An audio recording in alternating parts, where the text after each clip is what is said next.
আসসালামু আলাইকুম।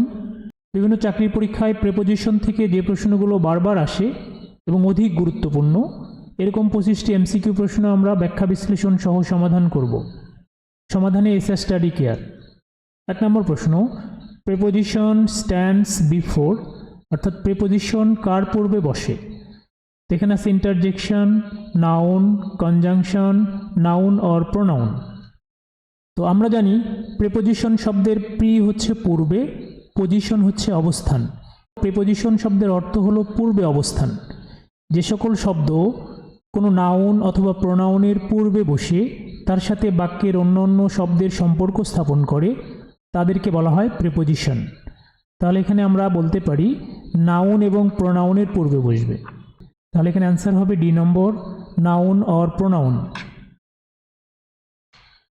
A preposition used with a verb is an, তো প্রেপোজিশন যদি কোনো ভার্বের সাথে বসে তাহলে সেটি হয় হচ্ছে অ্যাডভার্ব। আমরা মনে রাখবো প্রেপোজিশন ওয়ার্ডগুলো যদি কোনো ভার্বের পরে বসে এবং তারপরে যদি কোনো নাউন অথবা প্রোনাউন না থাকে তাহলে ওই প্রেপোজিশনটা অ্যাডভার্ব হিসেবে বসে। যেমন আমরা বলতে পারি হি স্টুড আপ। এখানে আপ আমরা জানি সচরাচর প্রেপোজিশন হিসেবে বসে, কিন্তু এখানে আপটা হচ্ছে অ্যাডভার্ব, কারণ এরপরে কোনো নাউন অথবা প্রোনাউন নেই, এই জন্য এখানে আপটা হচ্ছে অ্যাডভার্ব। এখানে এটাই বলা হয়েছে a preposition used with a verb is an adverb. তাহলে এটা হবে হচ্ছে adverb, B number adverb. A true patriot can die dash his country. তো এখানে ডাই ফর আছে, আমরা জানি ডাই ফর হলো দেশের জন্য মারা যাওয়া বা জীবন উৎসর্গ করা।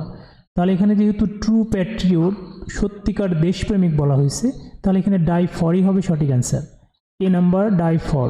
অন্যদিকে ডাই অফ হলো রোগে মারা যাওয়া, ডাই ইন হচ্ছে ঘুমের মধ্যে মারা যাওয়া, শান্তিতে মারা যাওয়া, এবং ডাই বাই হচ্ছে দুর্ঘটনায় মারা যাওয়া।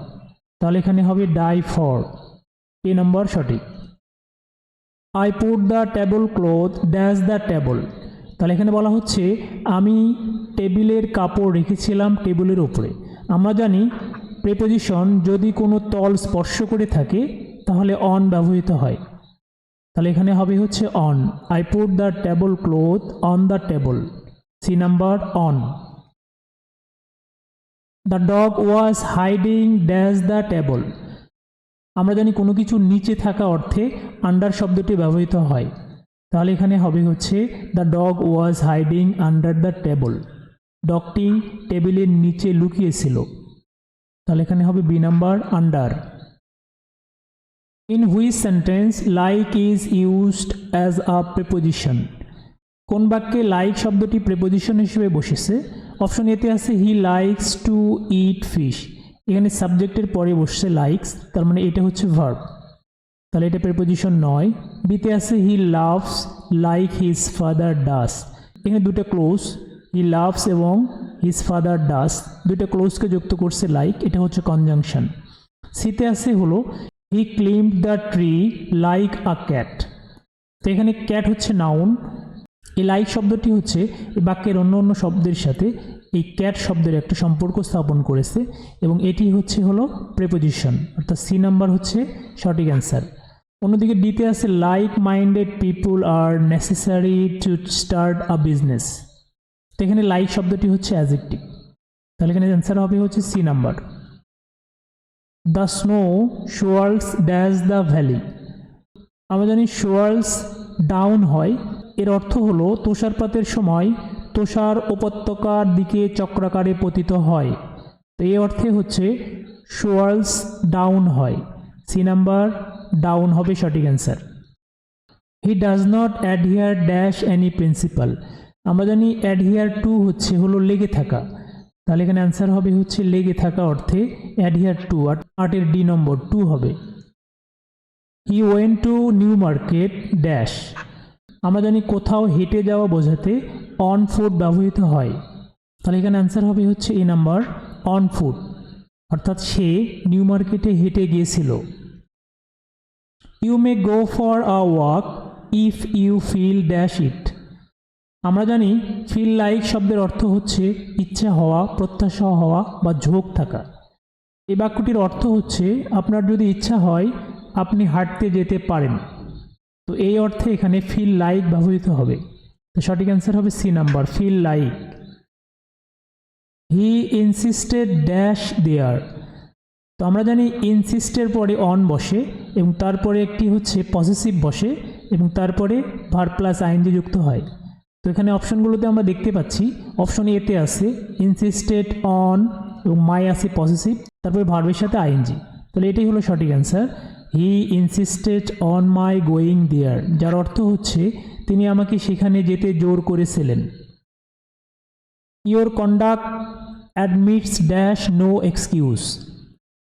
আমরা জানি অ্যাডমিটস অফ হচ্ছে হলো অবকাশ থাকা, স্বীকৃতি পাওয়া। তার মানে your conduct admits of no excuse, যার অর্থ হচ্ছে তোমার আচরণের কোনো অজুহাতের অবকাশ নেই। তাহলে এখানে অ্যান্সার হবে admit of, C number. The rich should not look down dash the poor. তো আমরা জানি লুক ডাউন আপন শব্দের অর্থ হচ্ছে হলো ঘৃণা করা। তাহলে এখানে লুক ডাউন আপন বসবে, ডি নাম্বার হবে সঠিক অ্যান্সার। লুক ডাউন আপন, ঘৃণা করা। The ministers arrived dash a decision last night. তো আমরা জানি অ্যারাইভড অ্যাট হচ্ছে সিদ্ধান্তে উপনীত হওয়া। তাহলে এখানে অ্যান্সার হবে হচ্ছে অ্যারাইভড অ্যাট, বি নাম্বার সঠিক answer. He has assured me dash safety. তো অ্যাসিওর্ড অফ হচ্ছে হলো আশ্বস্ত করা বা নিশ্চয়তা দেওয়া।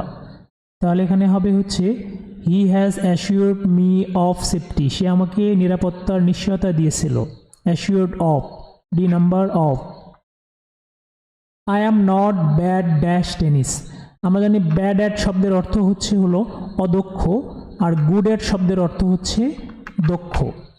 তাহলে এখানে অ্যাট বসবে, B number at. He accused the man dash stealing. তো আমরা জানি অ্যাকুইজডের পরে প্রিপোজিশন হিসেবে অফ বসে, যার অর্থ হচ্ছে অভিযুক্ত করা। তাহলে এখানে হবে হচ্ছে B number of, accused of. The pen is inferior dash your pen. তো আমরা জানি তুলনা বোঝাতে ইনফেরিয়র, সিনিয়র, জুনিয়র, এরপরে দেন না বসে টু ব্যবহৃত হয়। তাহলে এখানে অ্যান্সার হবে হচ্ছে C number to, the pen is inferior to your pen. Their house is quite similar dash ours. তো আমরা জানি সিমিলার টু শব্দের অর্থ হচ্ছে সদৃশ্য হওয়া। তাহলে এখানে সিমিলারের পরে প্রিপোজিশন বসবে হচ্ছে to, B number to. The team is dash 11 players. আমরা জানি মেড আপ অফ হচ্ছে হলো গঠিত হওয়া, দল গঠন করা। তাহলে এখানে অ্যান্সার হবে the team is made up of 11 players, B number সঠিক answer. Be aware dash lies. আমরা জানি অ্যাওয়ার অফ মানে হচ্ছে সতর্ক হওয়া। তাহলে এখানে অ্যান্সার হবে B number of, be aware of lies. The headmaster was angry dash the students. আমরা জানি ব্যক্তির সাথে রাগান্বিত হওয়া বোঝাতে অ্যাংরি উইথ ব্যবহৃত হয়। তাহলে এখানে অ্যাংরি আছে, উইথ বসবে, C number with. He is callous dash his studies. আমরা জানি ক্যালাস টু শব্দের অর্থ হচ্ছে কোনো কিছুতে উদাসীন থাকা।